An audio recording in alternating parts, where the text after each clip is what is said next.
Olá meus amigos, hoje a gente está aqui, mais uma edição aí do InfoStorm para falar a respeito do uniforme e do padrão M84 do Reino da Dinamarca. A gente não pode começar a falar direto do M84 sem antes voltar um pouco no tempo e contar como é que foi a introdução do padrão de camuflagem nas Forças Armadas da Dinamarca. Essa é uma história longa com final triste, então eu vou tentar ser bem rápido, sucinto e vou tentar falar rápido para que a história também não tome tanto tempo. A Dinamarca ela participou junto com a Aliança na Segunda Guerra. Nesse momento eles ainda não utilizavam o padrão de camuflagem. No final da guerra, a Inglaterra começou a fornecer parte do equipamento M58 para as Forças Armadas da Dinamarca. E o primeiro padrão, o primeiro uniforme camuflado que eles tiveram foi um tank suit, ou seja, um macacão de tanquista, numa variação bastante rara do padrão Denison britânico, que essa variação ela não tinha as franjas do brushstroke que tem normal. Após essa uniformização aí com o excedente do material britânico, a Dinamarca ela ainda chegou a criar uma nova linha de uniformes que era o M60, porém eles permaneciam em cores verdes. A Dinamarca só veio agregar um padrão de camuflagem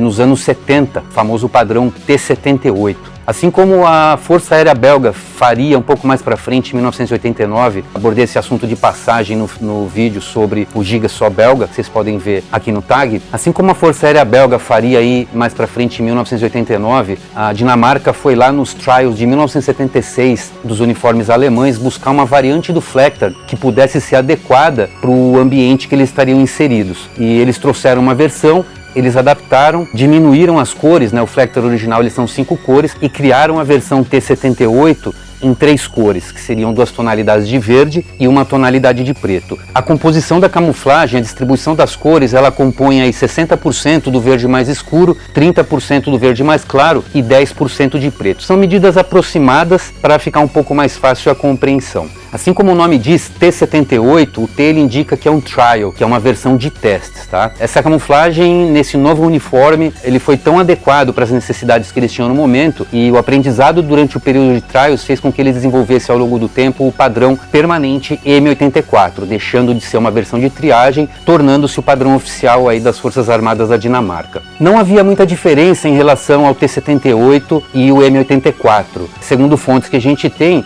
a única variação é a tonalidade das cores, e isso provavelmente se dá em função da fabricação, da impressão no tecido. Segundo fontes, o padrão T78 ele foi produzido na França, enquanto o M84 já vinha a ser produzido dentro da Dinamarca. Em relação à qualidade, ele é um uniforme de alta tecnologia, para o momento, altíssima durabilidade. Ele é feito num tecido de 67% poliéster, 33% algodão, e ele recebe uma membrana chamada Proline, que confere a ele aí 100% de impermeabilidade e também bastante resistência ao vento. Então, a partir de 1984, torna-se permanente o M84, distribuído para todas as forças da Dinamarca, e ele foi estampado em diversos uniformes e equipamentos da Dinamarca. Desde o uniforme calça, jaqueta, camisa, teve mochilas, teve ponchos, cobertura de capacete, macacão de tanquista, coletes balísticos, coletes de assalto, até ouvi dizer, nunca vi que foram feitas camisetas e bermudas. Apesar de discreta, a participação da Dinamarca ela é bastante constante a partir aí do meio dos anos 90 até os dias atuais em conflito.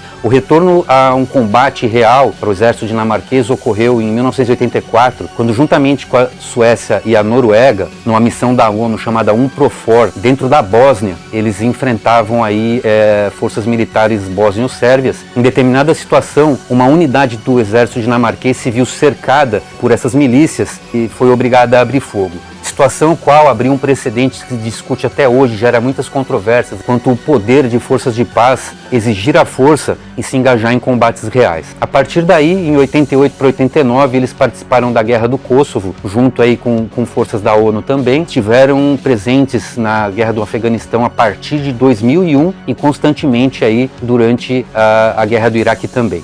Ao longo do tempo, variações foram sendo criadas, como o padrão de deserto, muito distinto, diga-se de passagem, vocês podem ver a partir aí das imagens. E ele foi lançado inicialmente como um T89, uma versão trial. Ele foi testado em utilização real aí nos anos 2000 e tornou-se o padrão de deserto dinamarquês M01 a partir de 2001. Outras versões elas foram produzidas também no padrão de selva para uniformes mais leves, uniformes tropicais, produzidos em ripstop top, com o nome técnico de T03, que seria aí uma versão de triagem a partir de 2003. O M84 ele tornou-se um padrão bastante distinto, pois apesar de ser uma variante do Fleckter, ou seja, uma variação da família Fleckter, ele identificou bastante o exército dinamarquês, porque até então ninguém tinha feito uma versão semelhante a essa, ou especificamente nas cores em que eles produziram. Esse uniforme ele permaneceu como padrão aí cerca de 35 anos, ou seja, uma história longa, conferia para eles uma distinção muito grande em campo, né? Eles eram identificados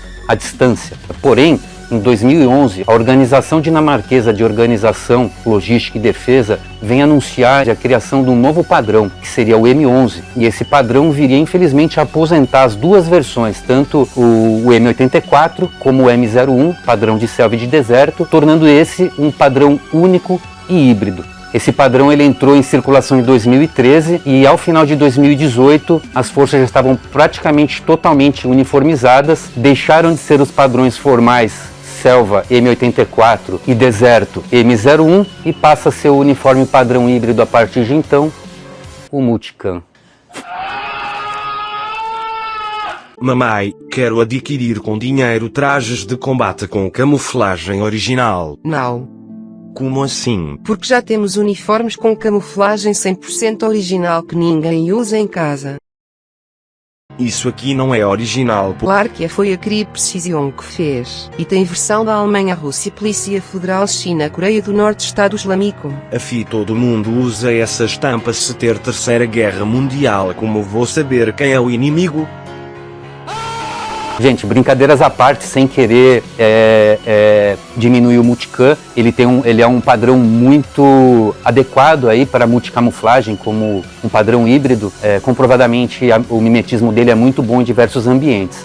O que deixa triste para nós no meio da militaria, da comunidade, é que um país que sempre teve uma identidade forte na camuflagem, em função da demanda de se você está junto de um time maior, de uma aliança, que a identidade visual se misture, países como a Dinamarca deixam de ter uma identidade visual, uma identidade de camuflagem dentro do seu país. O padrão ele é tão distinto, ele chegou a ser produzido comercialmente nas versões urbana e de neve. O padrão ele se tornou tão interessante que alguns países incorporaram eles como camuflagem própria. Letônia, Lituânia e Estônia receberam exatamente o M84 no corte M84 dinamarquês, ou seja, a própria Dinamarca forneceu o uniforme para esses três países. Forças especiais da França utilizam o padrão M84 de neve. A Força Nacional da Suécia usa exatamente o M84 num corte deles. Comandos anfíbios na Turquia utilizam o mesmo padrão. E até a Rússia, por fim, veio criar, orgulhosamente, fazer uma releitura e desenvolver o padrão exclusivamente próprio. Vocês podem observar a tamanha diferença que é e que eles utilizaram aí quando foram se meter com a Geórgia. Gente, é isso. Eu agradeço a audiência. Se você gostou, deixa um like, se inscreve no canal, participa, deixa seu comentário, faz uma sugestão, faça uma crítica ou insira alguma informação que faltou a gente colocar. Tá legal? Obrigado a todos.